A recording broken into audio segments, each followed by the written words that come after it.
the Quirky Quencher.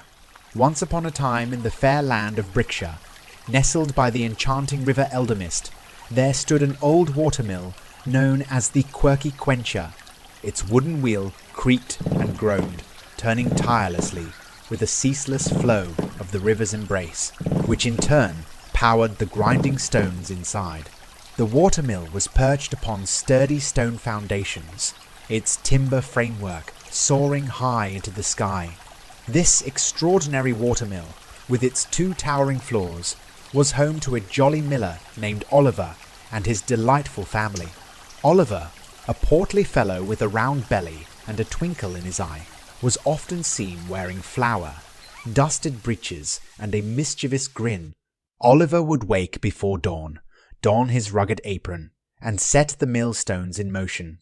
He was a skilled miller and possessed a deep knowledge of the grains and the delicate balance required to create the finest flour. Guided by the rhythmic sound of the wheel, he would carefully sift through bags of wheat, separating the grain from the chaff. With each turn, the wheel transformed the wheat into the golden flour that was the lifeblood of the surrounding villages.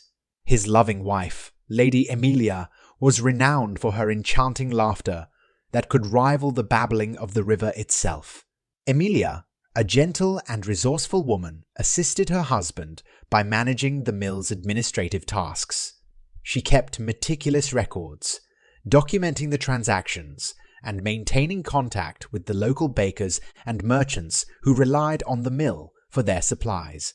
Together, they had 2 mischievous children, Penelope and Toby, who would spend their days exploring every nook and cranny of the Quirky Quencher. Oliver had a faithful feline companion, a plump tabby cat named Sir Whiskers, whose favourite pastime was curling up by the hearth and engaging in profound conversations with imaginary mice. And outside, loyal and exuberant, was Angus, the family's scruffy dog, who fancied himself the guardian of the watermill, barking ferociously at anyone who dared to approach.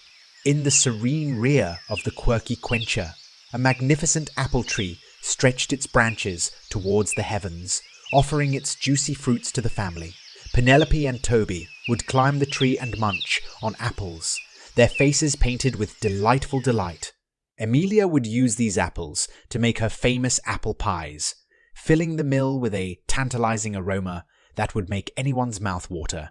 Beside the apple tree, a pen of rabbits hopped and scampered, creating a lively spectacle. The children would often find their way into the pen, giggling and chasing after the fluffy creatures, which seemed to enjoy the game just as much as the youngsters. But there was one more inhabitant the family held dear, their guardian and muse, the mystical water dragon. Legends whispered that the dragon had taken residence in the depths of the river, ensuring the prosperity of the mill and its inhabitants. Every full moon, Oliver would sneak down to the river's edge, offer a token of appreciation, and recite a comical ode to the mystical water dragon. One morn, as the sun's golden rays pierced the mist-laden air, a figure emerged by the river's edge, a fisherman clad in attire rough-hewn. His name was Samuel, and he cast his net upon the river's breast, with skill honed by years of dedication. Oliver, drawn by curiosity, ventured forth to greet the wanderer. "Greetings, fair stranger," quoth Oliver, his voice resonant with warmth. "What brings thee to this humble mill by the river's embrace?" With a skip in his step, Samuel presented Oliver with a bountiful catch of fish. "I come bearing gifts of the river," he announced, depositing his basket by the mill's entrance. As the miller's eyes twinkled, he traded a bag of freshly milled flour in exchange for the fish, sealing their friendship with a warm handshake. In the evenings, as the sun dipped below the horizon, Oliver would gather his family outside, their voices harmonizing with the gentle swishing of the river.